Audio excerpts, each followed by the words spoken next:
Olá pessoal, tudo bem? Vídeo novo do Atualizando na área e hoje um vídeo para lá de especial.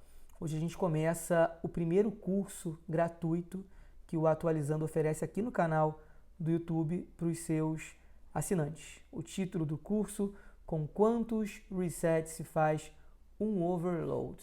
Como é que vocês vão fazer para acompanhar o curso? Bom, a proposta é que vários vídeos referentes ao curso sejam lançados.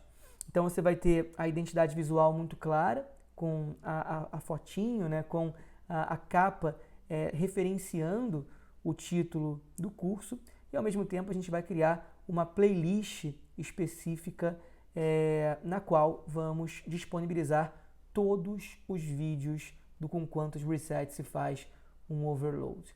Para acompanhar o curso, obviamente, a gente recomenda que vocês sigam o nosso canal e ativem lá o sininho para receberem todas as notificações referentes ao curso e notificações referentes aos outros vídeos que são disponibilizados aqui no Atualizando aqui no nosso canal.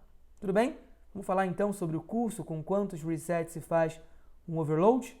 Roda a vinheta aí, pessoal.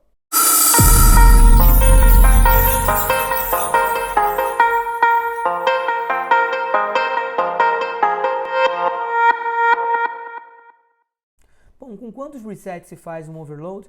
É um curso que tem como objetivo maior explorar as relações bilaterais entre os Estados Unidos e a Rússia do imediato pós-Guerra Fria, portanto, a partir do início da década de 1990, até a realização dos Jogos de Inverno em Sochi, portanto, até mais ou menos meados da década de 2010, até o início da década de 2010, grosso modo, esgarçando um pouquinho esse marco temporal, esse marco cronológico. E a nossa intenção, ao explorar essas relações bilaterais, é mostrar que essas relações não são necessariamente conflituosas. Elas não são apenas relações bilaterais conflituosas. Ou seja, aquilo que se percebe no que concerne ao relacionamento bilateral entre Estados Unidos e Rússia não é exatamente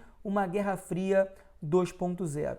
É claro que algumas coisas permanecem, alguns vícios no relacionamento bilateral permanecem. E eu diria, por exemplo, que os Estados Unidos e o mundo ocidental segue praticando uma política de contenção da Rússia, que é a principal herdeira do legado da União das Repúblicas Socialistas Soviéticas. Essa política de contenção ela é verificada, por exemplo, com a permanência da OTAN, da Organização do Tratado do Atlântico Norte, e com os impulsos da OTAN, com os arroubos da OTAN, no sentido de promover a expansão da organização, os arroubos dos membros da OTAN, no sentido de expandir a organização rumo ao leste, rumo ao oriente. Da mesma forma, a gente tem também a União Europeia e as novas associações à União Europeia como instrumento, em algum grau, em algum nível, de contenção à Rússia e de problematização da atuação da Rússia na sua esfera de influência. Esse é um tema, por exemplo, que a gente vai explorar no nosso curso. Mas mesmo que alguns vícios, mesmo que algumas condutas dos tempos de Guerra Fria permaneçam, é importante frisar que esse relacionamento ele não é necessariamente um relacionamento conflituoso. Ele deve ser percebido em toda a sua complexidade. As relações russo-americanas, russo-estadunidenses, do início dos anos 90 até o início da década de 2010, elas são marcadas por avanços e recuos. Elas têm algumas tentativas de resets. E são essas tentativas de resets que a gente vai enfatizar no nosso curso. Grosso modo, nós vamos falar de 4 resets. Já vou apresentar essas tentativas de reinício do relacionamento mais adiante no vídeo. Mas antes, eu queria apresentar para vocês aqueles que eu entendo ser os 6 grandes marcos, né? As 6 maiores questões que interessam a Rússia e os Estados Unidos e que levam esses dois países a conversar no final do século XX e no início do século XXI. Logo, com o processo de dessovietização desencadeado, o legado nuclear é uma questão muito importante para o relacionamento bilateral. O que fazer com as armas nucleares de repúblicas que não a Rússia? As ex-repúblicas soviéticas se separam, a Rússia, obviamente, segue sendo uma potência nuclear, mas do dia para a noite, novas repúblicas que surgem com o desmantelamento da União Soviética também se transformam em potências nucleares. É o caso da Ucrânia, é o caso do Cazaquistão, por exemplo, na Ásia Central. Então, o primeiro ponto de interesse que leva esses países a dialogarem, buscarem um diálogo em bases amistosas, seria o que fazer com esse legado nuclear da União das Repúblicas Soviéticas. A necessidade de controle de armas e a necessidade de controles daqueles Intercontinental Ballistic Missiles, por exemplo, né, os IBMs, os mísseis balísticos voltados para a defesa também, de maneira geral. Todo o arsenal nuclear da ex-União Soviética precisa ser mapeado e controlado para evitar a proliferação, para evitar o surgimento de novas potências nucleares ao final da década de 1990. E o monitoramento desse arsenal é ponto importante nas relações Rússia-Estados Unidos ao longo do final do século XX e início do século XXI. Da mesma forma, e dialogando diretamente com essa questão do legado nuclear, um outro ponto, uma outra questão que leva ao diálogo entre a Rússia e os Estados Unidos é a questão da não proliferação de armas em termos mais amplos. Os dois países vão sentar à mesa, muitas vezes, para discutir programas nucleares que ameaçam, programas de nuclearização que ameaçam o status quo, que ameaçam a ordem internacional. É o caso, por exemplo, do programa nuclear iraniano, é o caso também da questão da nuclearização da Coreia do Norte. Esses são aspectos, né, que, inclusive, levam Estados Unidos e Rússia a conversarem, a dialogarem até os dias atuais. Outra questão importante, uma terceira questão importante, seria o problema da vizinhança da Rússia, dos vizinhos mais próximos. Qual seria o futuro do espaço pós-soviético, né? Com ênfase principalmente na Ásia Central, uma nova Heartland que vai se desenhando do ponto de vista geopolítico, uma área plena em recursos, uma área cheia de petróleo. A gente vai ver o impacto da guerra do Afeganistão a posteriori na região nesse sentido.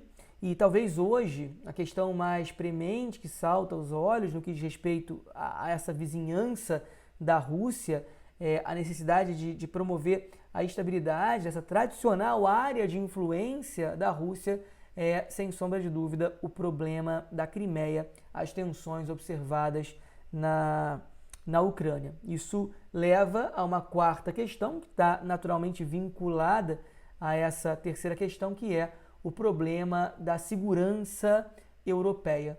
O problema da segurança europeia fica muito evidente à luz dos conflitos nos Balcãs, observados na década de 1990, o problema em particular do Kosovo e de uma Rússia que se recusa a reconhecer a independência do Kosovo até os dias atuais. E, para além disso, as reflexões a respeito da segurança euroatlântica, que é um subitem dessa problemática da segurança europeia. É necessário pensar, é necessário arquitetar as instituições que vão tomar as rédeas no que diz respeito às reflexões e à promoção efetiva da segurança euroatlântica. Deve-se pensar o papel da OTAN para a segurança euroatlântica, a OTAN que é muito valorizada e que é pensada como o principal organismo para dar conta da segurança Euroatlântica do lado dos Estados Unidos, e para a Rússia, a organização que deveria cumprir papel de protagonista no que diz respeito à promoção da segurança na massa euroasiática seria a OSCE, a Organização da Segurança e Cooperação Europeia, que começou a tomar forma já nos tempos de detente da Guerra Fria, na década de 1970, depois da Conferência de Helsinki de 1972. A OTAN é criada em 1949 e defendida pelos Estados Unidos no pós-dessovietização, e a OSCE começa a ser criada a partir da Conferência para a Segurança e Cooperação Europeia de 1932, vai se desdobrando no final dos anos 70, início dos anos 80, e para a Rússia deveria ser a grande organização responsável pela segurança euroatlântica. Um quinto ponto importante que leva os dois países a dialogarem, uma quinta maior questão para esse relacionamento bilateral, seriam os problemas no mundo árabe. Hoje, certamente, a grande questão no mundo árabe é a questão síria, mas também, obviamente, o problema do petróleo, as constantes crises do petróleo, a problemática do petróleo sempre é tema recorrente que leva ao diálogo entre Estados Unidos e Rússia. E um último ponto, uma última maior questão, que é uma questão urgente, inclusive, naquela conjuntura primeira de dessovietização, de fim da Guerra Fria, que leva à constituição da Rússia a partir formalmente do Natal, do dia 25 de dezembro de 1991.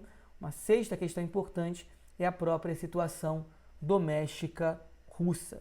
De início, os russos vão precisar lidar e vão contar com o apoio dos Estados Unidos em algum momento para isso.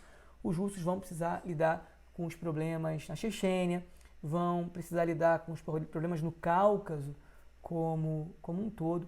E um outro problema que dificulta muitas vezes o relacionamento com os Estados Unidos, um problema até hoje, nos tempos em que o Putin é o presidente da Rússia, é o problema da democracia dentro da Rússia, da forma como a Rússia vê a sua forma de governo e da forma como a Rússia pratica ou não pratica a democracia e o compromisso com os direitos humanos no bojo do seu território. Então, essas são as 6 maiores questões que permeiam o diálogo entre os Estados Unidos e a Rússia. Antes propriamente de a gente pensar esses resets, antes propriamente de a gente pensar essa relação bilateral Estados Unidos e Rússia em termos diacrônicos, acho que vale a pena também a gente apresentar quais seriam os vetores russos, quais seriam as grandes questões de política externa russas.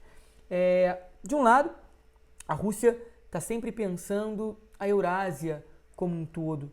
A Rússia está sempre pensando a estabilidade da massa euroasiática, até porque a Rússia é um território de dimensões continentais, dividido entre a Europa e o continente asiático.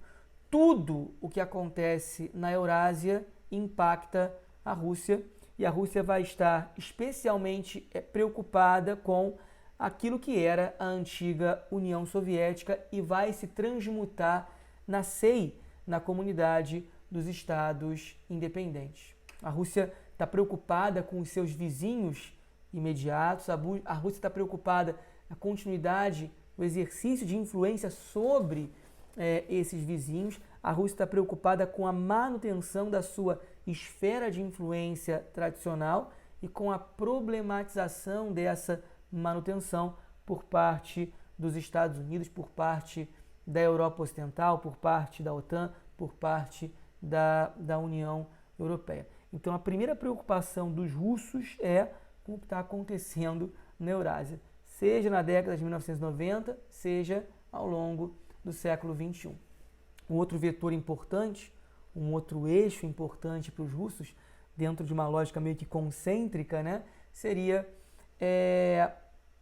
a relação com o Ocidente, a relação com o Atlântico. E aí, nesse sentido, o foco recai nas relações com Washington, nas relações com a Casa Branca. A Rússia pretende se juntar ao clube ocidental, especialmente lá com Boris Yeltsin, logo no início da reconstrução da Rússia. Então, a gente não pode falar de uma relação de rivalidade necessariamente entre Rússia e Estados Unidos, sobretudo no começo dos anos 90, quando uma Rússia combalida, uma Rússia em crise econômica e uma Rússia que passava por forte crise identitária, vai buscar muito claramente, muito abertamente, se juntar ao clube ocidental. A Rússia vai querer resgatar o seu prestígio e a Rússia, em nível sistêmico, vai reivindicar a todo momento, seja nos anos 90, seja em tempos mais atuais,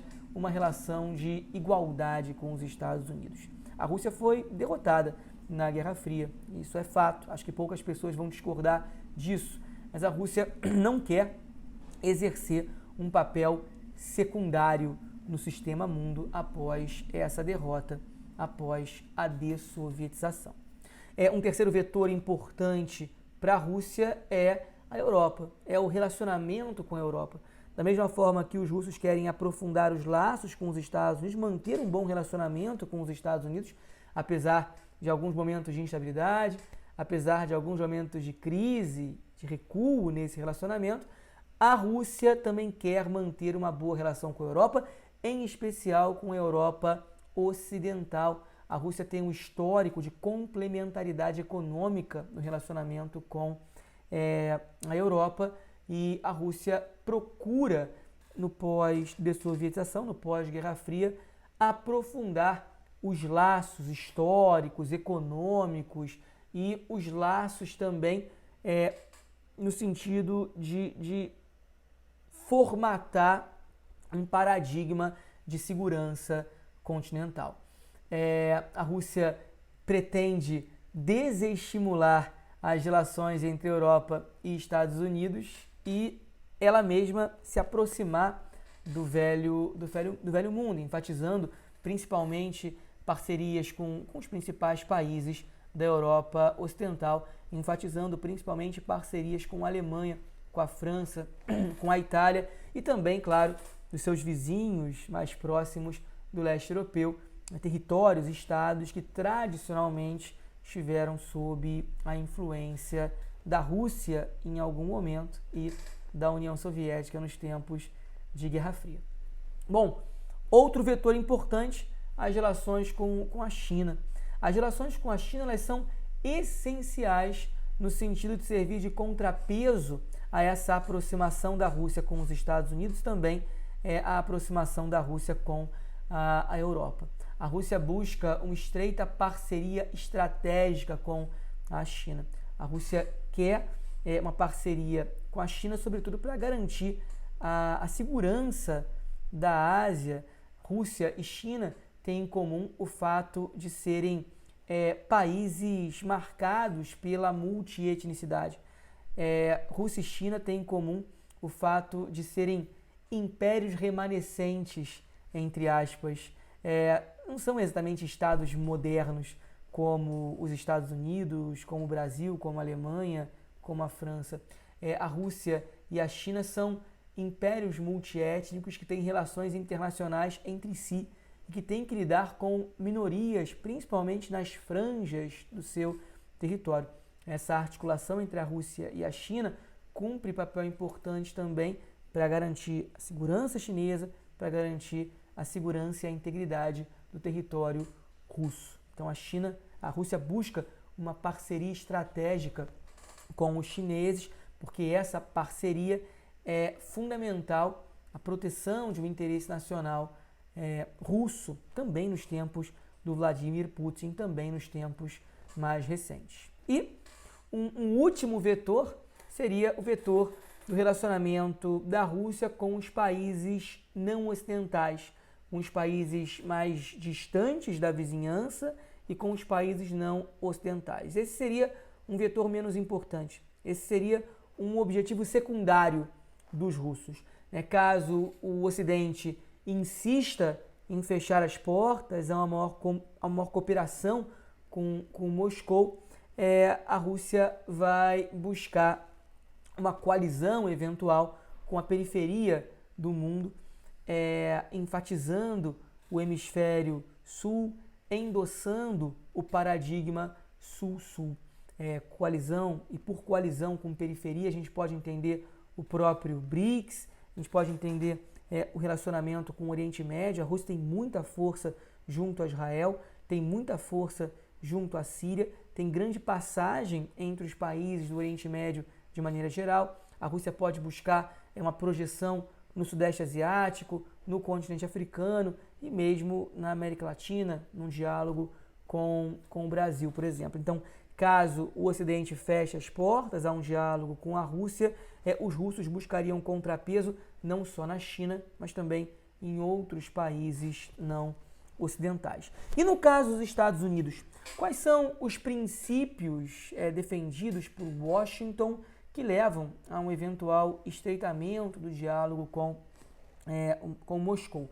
Washington está preocupado com a questão dos direitos humanos, por exemplo, e vai, nesse sentido, monitorar a maneira como a Rússia, em tempos diferentes, trata essa temática em seu território.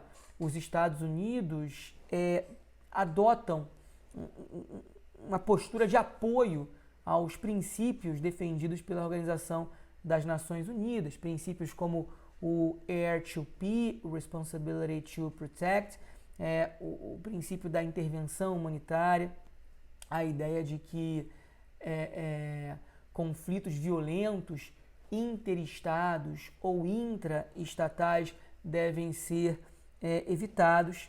Os Estados Unidos estão, em última instância, comprometidos com a promoção de uma democracia em nível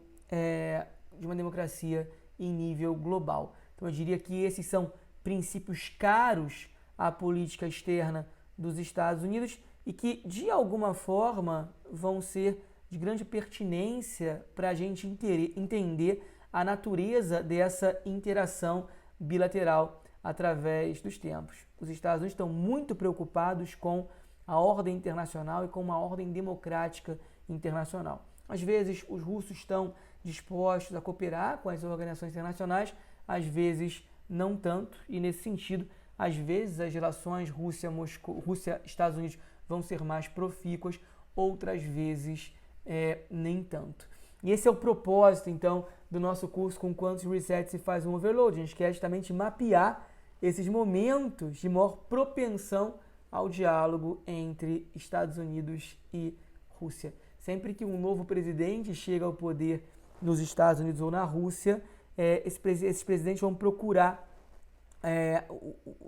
o seu outro, né, o seu parceiro, com o propósito de estabelecer um bom diálogo. Então, a tendência desse relacionamento bilateral não é o da rivalidade e do conflito, mas é a tentativa de diálogo, mesmo que esse diálogo seja marcado por muitos ruídos numa análise diacrônica mais recente. Eu preparei aqui um quadrinho em que a gente pode observar justamente que resets são esses de que a gente vai falar. São 4 os resets. Um primeiro reset é quando o George Bush é presidente dos Estados Unidos e o Boris Yeltsin assume a presidência da Rússia. Então, num contexto de Rússia pós-comunista, os países trabalham juntos por uma transição pacífica da Rússia no fim da Guerra Fria, do comunismo para o capitalismo.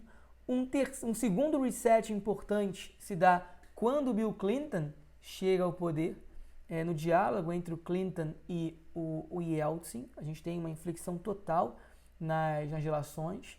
É momento de tentativa de inserção maior da Rússia no Ocidente, momento em que a questão nuclear e o tratamento da questão nuclear está mais em voga, que o problema da OTAN é um problema concreto que leva à verticalização do diálogo e à problematização, inclusive, já no final do governo Clinton, desse diálogo. E também é momento de exacerbação dos conflitos lá no leste europeu, da Bósnia até a independência do Kosovo. O Clinton vai tentar dialogar com Yeltsin nesse contexto, mas o desfecho do governo Clinton não é lá tão favorável às relações bilaterais. Um terceiro reset é quando o Putin chega ao poder e o Bush é presidente dos Estados Unidos, não o Bush pai, o Bush filho, George W. Bush, é presidente dos Estados Unidos. Um terceiro reset acontece pontualmente por iniciativa do Vladimir Putin, sob o impacto do 11 de setembro, logo depois do 11 de setembro, logo depois do atentado às Torres Gêmeas perpetrados pela Al-Qaeda no ano de 2001.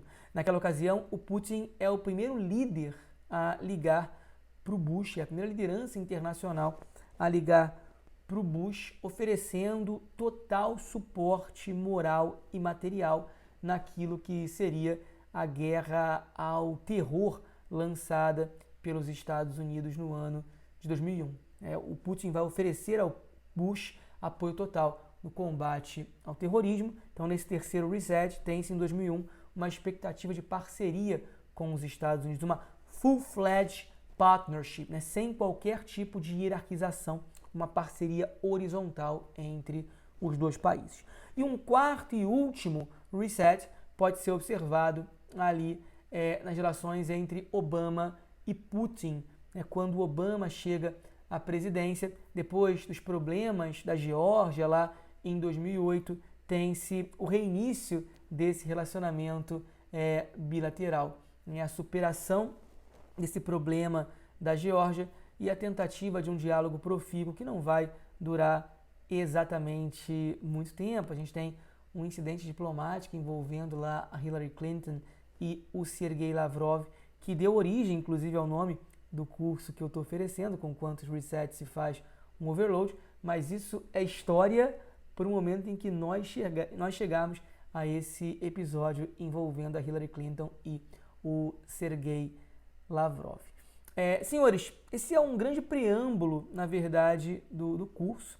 A ideia do vídeo de hoje é apresentar as linhas gerais do curso para vocês e deixá-los cientes de que, a partir de agora, eu vou lançar vários vídeos que tratam especificamente dessa temática das relações bilaterais entre Estados Unidos e Rússia da década de 1990 até meados da década de 2010. Eu conto com a audiência de vocês. Esse é um primeiro presente do Atualizando para os seus assinantes e aguardem que muitos outros presentes virão. Combinado? Um grande abraço, senhores, e sigam com quantos resets se faz um overload a partir de agora. Tudo de bom! Tchau, tchau!